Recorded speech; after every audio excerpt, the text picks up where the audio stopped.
Welcome, classic rock fans, to my first video posting of 2020. I figured where better to start than one of my ranking videos. If you like this content and my reviews, please click like, subscribe, and check that bell so you do get notified of any future uploads.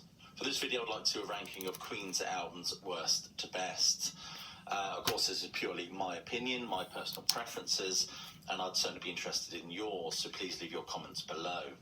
So coming in at number 15 for me, which probably comes as no surprise for a lot of Queen fans, is Hot Space from 1982.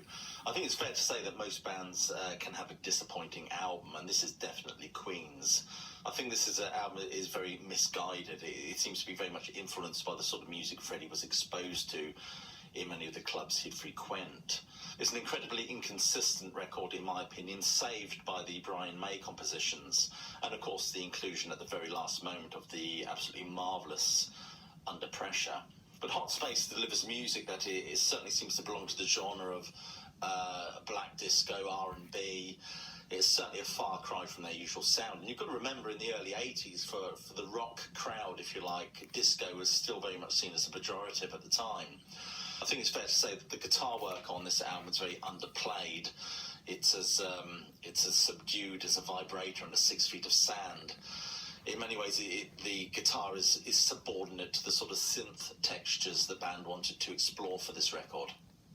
To me, Hot Space sounds like a bit of cheesy sort of post-disco 1980s pop.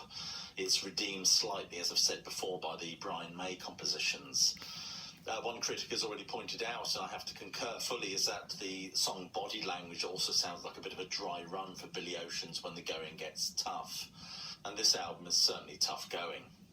And number 14 is Made in Heaven from 1995. Now, this album is invested with a lot of emotion, I think, from the audience and from the band as well, understandably so given the circumstances. But it's interesting now to sort of look back on it retrospectively and sort of think about it as an artistic whole. And admittedly, sort of Mercury's performances, his vocal performances, are absolutely incredible considering his health at the time. But that doesn't stop the album being fragmented and disjointed and inconsistent. It doesn't feel like an artistic whole or an artistic statement, which an album should be.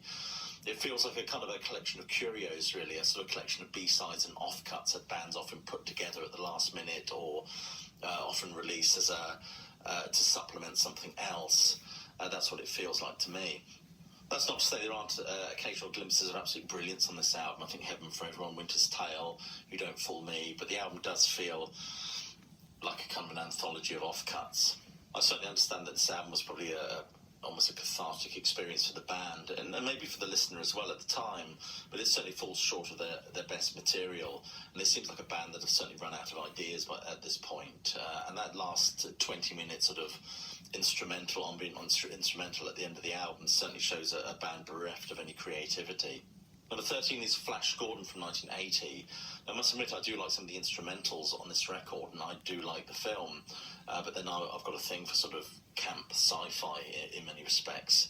I have to fess up to that. I think Queen are ideally suited to make music for a film of this type with their sense of showmanship and theatricality, and they do a fine job, it has to be said.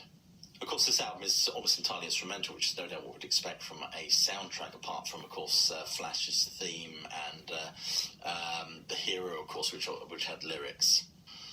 Although, to be honest with you, I'm not a huge fan of soundtrack albums. They tend to be rather bitty and sort of fragmented.